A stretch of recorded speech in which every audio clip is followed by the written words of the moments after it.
I want to give aspiring filmmakers like myself maybe a place to start if they don't know where to start off yet. And I like to make videos, and I thought that it would be a fun idea to sort of show my process because it's something that I hadn't really done before.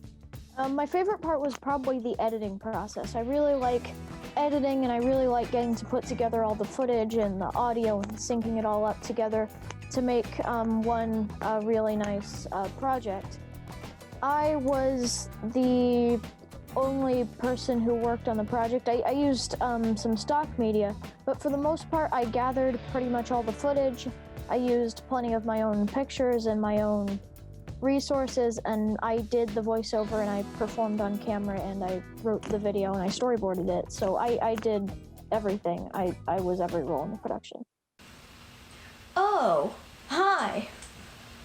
Oh, I'm just writing a script for a video I'm working on.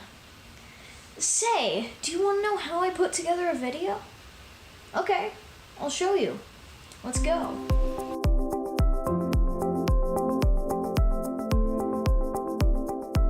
Step 1 is coming up with an idea. I like to write down a bunch of ideas in a notebook and then come back to them later.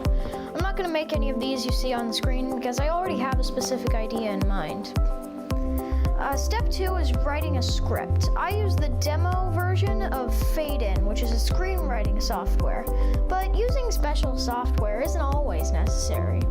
I've used Google Docs before, which is much easier to collaborate on if you're writing a script with multiple people, and it works well if you're already familiar with screenwriting formatting. Step 3 is to plan out your shots. Now there are a couple ways you can do this.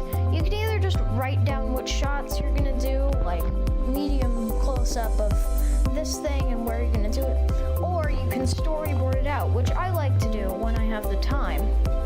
You see the storyboard for this video on screen right now. Step 4 is just sort of a general preparation for filming. Figure out where you're going to film and which costumes and props you're going to use.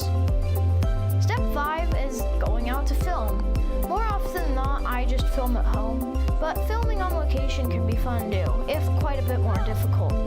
If you can't film on location, a green screen is almost always a good alternative. Try to get lots of different angles and make sure your camera is steady.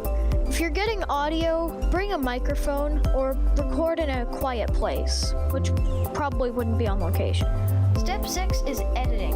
Once you've gathered the footage, it's time to cut it down, put it together, and make it into a single video. I use Adobe Premiere, but WeVideo is a good free to cheap alternative that runs in your web browser. Then you're done. Save the finished video to your device and upload it, wherever you'd like to share it. Thanks for watching. Bye.